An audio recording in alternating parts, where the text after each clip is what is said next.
Hello, I am Wright. I'm here at my home in Honolulu, Hawaii.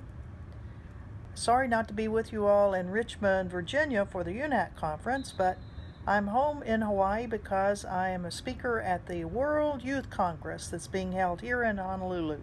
We'll have hundreds of young people from all over the world that are here to talk about peace, talk about climate, talk about sustainability, of how to keep our planet alive. So with the invitation to come here to speak, I felt it was important to come back to Hawaii, but I do miss being with you all in Richmond. Another thing I'd like to mention is that as I'm speaking to you right now in Richmond, the Hokulea, Polynesian voyaging double-hull canoe, is arriving in Honolulu after a 3-year voyage around the world, a voyage that's taken it to 50 countries and hundreds of thousands of people who have learned about the sailing by wind, sea, stars, clouds, and a voyage of peace also, a peace and environment, of keeping our oceans clean, trying to keep the military out of polluting our oceans. And I'll just mention, we do have another incident in the Pacific where a U.S. Navy destroyer has somehow collided with a cargo vessel just going into Tokyo Harbor. How this could happen is pretty unbelievable, where you have a U.S. military vessel that has the most sophisticated navigation in the world on it, and it's kind of like our drones, the drones that keep killing people in Afghanistan and Iraq and Yemen and other places, that the military says it never makes a mistake, it always knows what it's doing, except we know that that is not true. So I am thrilled to be here in Hawaii on this weekend, but I hate missing with you all being in Richmond. I am on the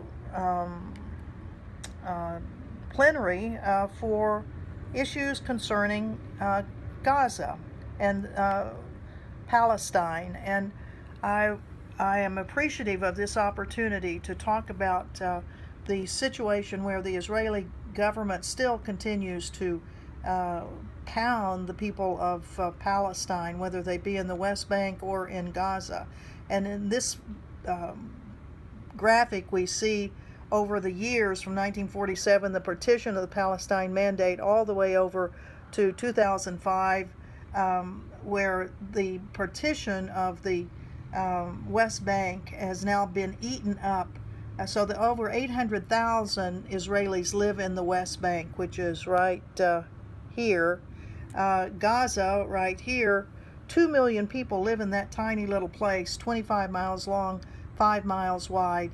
2 million people. When I first started going there in 2009 with Code Pink Women for Peace, right after the 2009 Israeli attack, there were 1.6 million. Now there are 2 million people that live in there.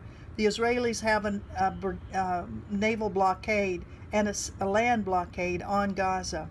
You know, going back to the West Bank, I think our other plenary person will talk about the situation there of the illegal settlements, the huge numbers of prisoners, and talk about the prisoner strike that has just recently been held by over 1,000 Palestinian prisoners, many of them, most of them, without any charges against them, being held in administrative detention. I want to talk more about Gaza because that's where I'm most familiar in terms of having gone there many times in 2009, 10, 11, but with the Israeli attack in 2014, the borders have essentially been closed. But we could still continue to try to bring international attention to what's going on in Gaza, and that's through one group that I work with called the Gaza Freedom Flotilla, and this particular women's boat to Gaza that you probably heard about last autumn, where we took 2 sailboats to break the Israeli naval blockade of Gaza, to bring international attention to the horrific conditions in Gaza, conditions that they say by the year 2020 will make Gaza uninhabitable. The lack of water, the lack of electricity, and I'll get to that in just a moment. But we are sailing these boats to show that the international community has not forgotten Gaza, to give hope to the people of Gaza. Here are two boats that we had last year, the Zaytuna and the Amal. Only one of them made the complete journey of 1,700 miles from Barcelona, Spain, to Ajaccio, Corsica, France, down to Messina, Sicily, and then the last part, 1,000 miles to 34 miles off the coast of Gaza when the Israeli military attacked us. I wanted to mention this photograph. Right here is the little place called Gaza. It is the place in darkness, right there, between all of the lights of Israel and then El Arish and Egypt. But right in there is Gaza. As we approached, having been taken against our will, kidnapped against our will by the Israeli military, we could see straight ahead of us the perpetual darkness that is Gaza. And now the Israeli government has cut off even more electricity, where even less than the 4 hours a day will now be, the people of Gaza will have less than 4 hours of electricity, which will impact greatly upon the healthcare situation, upon schools, upon everything in Gaza. So we have a campaign that's starting up on that, and we would be glad to work with you on that. Now I want to mention one other campaign that we have, and that's on the Gaza fishermen.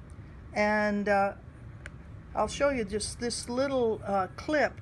Gaza fishermen have to stay within 2 to 4 miles of the shore, or the Israelis will come and do exactly what they're doing right here to these folks. So we are showing videos like this to fishing communities all over the world to say, please think about these people and put pressure on the Israeli government to stop what is happening to the fishers of Gaza. That's one of the campaigns of the Gaza Freedom Flotilla this summer.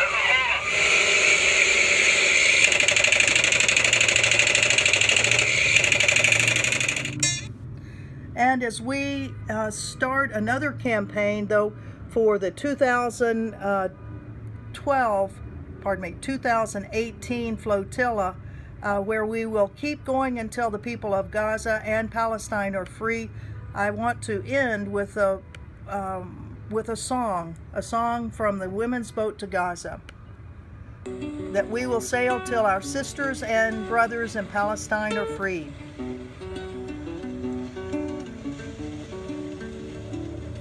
We anchored up and sailed out from the shore of Spain.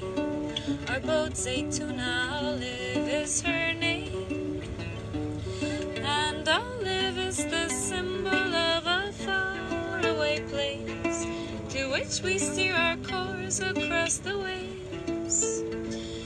We are 13 women here to sail with peace in our hand towards our sisters in this foreign land.